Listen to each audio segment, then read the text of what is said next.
everybody, my name is Arija. I am an evaluator with CASI and a yoga instructor, and I'm here sharing a little bit of mobility and maintenance that I like to do throughout the year. This one in particular is going to be all about what I do as soon as I get out of the car. As an evaluator and instructor, I do a lot of driving and sitting down a lot, so in order to get my body nice and ready before I start teaching, I have a couple things I just love to do. Make sure that you always stay within your own ability. Everybody's bodies are different, and I've been practicing for a long time, so do what feels good and modify to what feels best for you, and just be where you're at and be happy with that.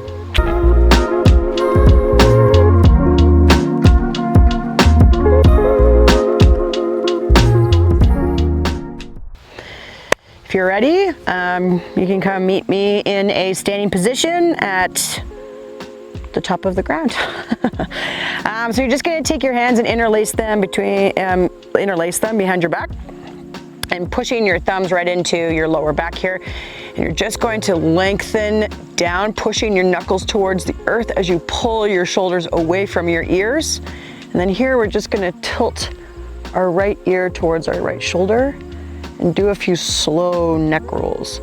So bringing our chin to our chest and rolling our ear over to our left, really feeling our knuckles drive down and away from our ears. This has helped releasing your traps.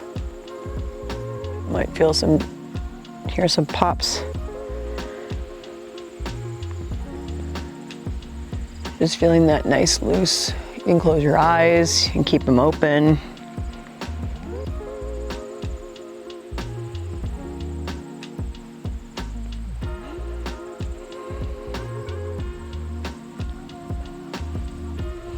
If you find a spot that feels really good, you can stay there, and you bring your chin to your shoulder and look up. Again, you want to make sure you're not feeling any pain, but just a nice sensation of release. Make your way to your other side, bringing your chin to your shoulder, looking up, making those movements nice and slow with a lot of intention. Again, you might find one of those spots that you hold all your attention in your neck. Wiggle some of that out. Once you've evened yourself out, you can roll your chin back to center and come on back out. Release your grip and give your hands a little bit of a shake. Once you feel nice and loose, we're just going to do a couple shoulder rolls. So rotating your shoulders forward. And this idea here is really being intentional with your shoulders moving rather than your whole body. Just using our shoulders, getting that nice rotation, palms facing towards each other, then out, towards, twisting them out. Once you've done about 10 or 15 of those, going the other direction. Like a big front crawl, letting your shoulder blades really do a lot of the work as well as they roll up towards your ears and down. And shaking that out, I like opening up your step, and you're trying to have this idea of this twist happening from your ribs, and taking those hands and almost trying to slap the one side of your rib with the other. Keeping your feet nice and planted in the ground. Twisting first just from the ribs, and then bringing your hips into it as well.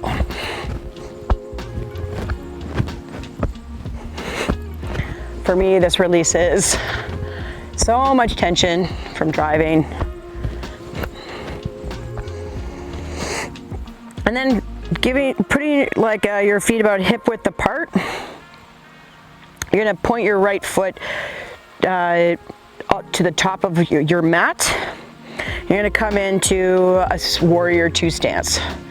You're just gonna stretch out your arms nice and long, feeling that back foot really plant and root into the ground as you drive that right knee over your toes, and feeling that foot so rooted and almost like turning it a little bit clockwise into the ground, making sure that those shoulders are really pulling down and away from your ears. And then you're gonna bring your forearm to your thigh and reach over your head with that left arm for a side angle. Feels good there. You can always bring your hand down to the ground and reach forward. Here, getting out of your hips and making sure that that back foot is really strong and planted. And then not changing anything in your legs, pushing down on your right foot, coming back up to that warrior two, crossing that left arm in front of you and that right arm over your right ear, reaching back. Straightening out that right leg as your arms come back into a T. You're gonna pop that hip out. This is a long triangle, so it feels more comfortable. You can always bring your feet in a little bit. Popping that hip out and reaching as far as you can. You can bring your hand to your shin or to the ground. Make sure that your weight's not spilling into your knee. Keep a little micro bend in there, but that you're really using that strength in your foot that's rooted to the ground as you reach up. And then bring that arm up and over your head as you feel a nice long side stretch.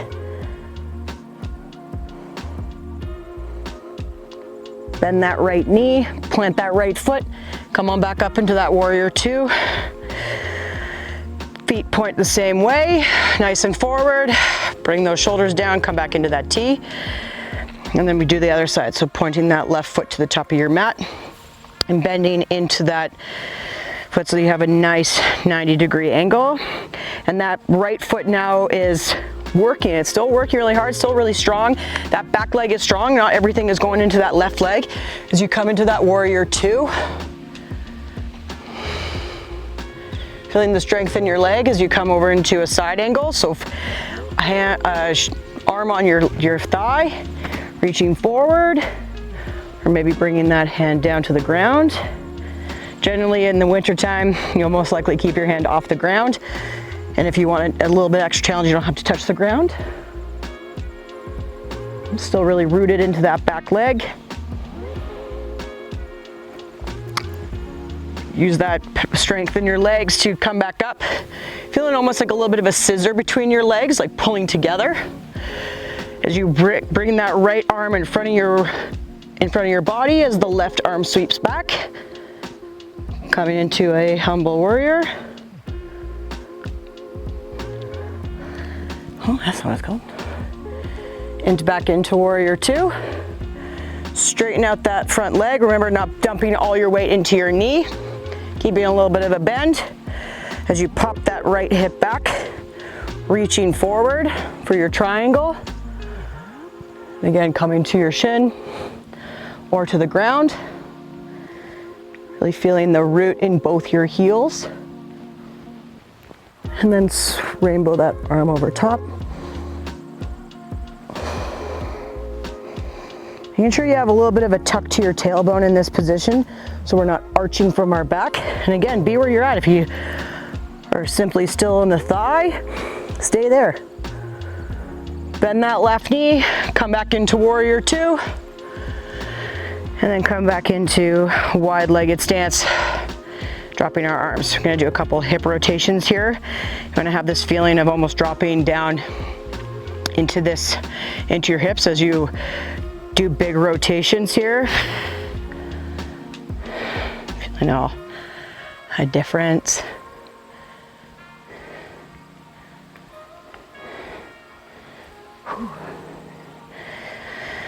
Okay, and coming back in, kind of bring your feet a little bit closer in. You're gonna have this feeling of really pulling your right legs and your left leg together. And this is gonna kind of just build a little bit of warmth in there before you begin. So we'll start here where you're gonna have this feeling of your thighs coming together and your right foot, and we're gonna make our way to the right. So your right foot, you really wanna have a bit more planted, bend into your right knee, let this left leg feel nice and light, and pull your left foot behind your right foot. And then reach over to the right.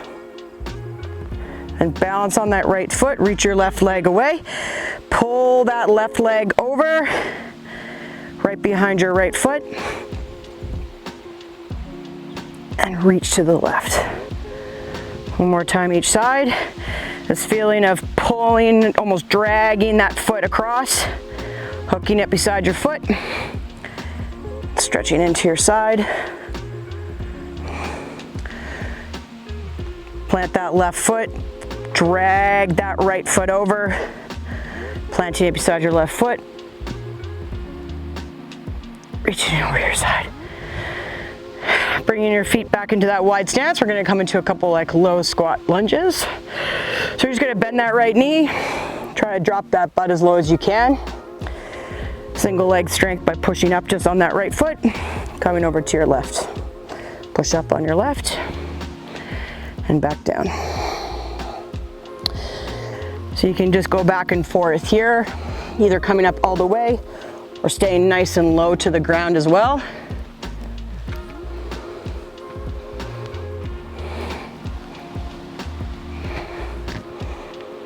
When you're going from side to side, you almost want to feel your heels pulling into one another to help support bringing it all the way back over to one side and maintaining that balance.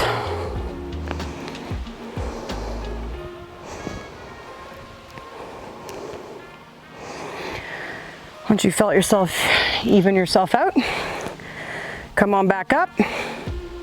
So coming back up to that stance, you're gonna bring, again, your feet a little bit hip width apart, point your toes out a little bit and come down into a nice low squat. Here's really good, again, just be where you're at depending on how low you can go, how comfortable you feel. Left elbow into that left knee and twisting up, reaching up to the sky, rounding our back to come back to center, and then making the way to the other side. This is really great for lower back release.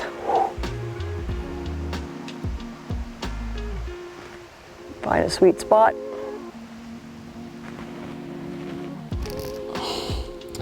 And then just go ahead and pop up into a headstand. So you're just gonna interlace your fingers here. You're gonna stand up, reach those hips up nice and high above you. Create a nice strong platform by dropping your elbows down to the ground with your feet planted. Head down, tuck your knees up. And then here you can just play around with your legs, whatever suits you best.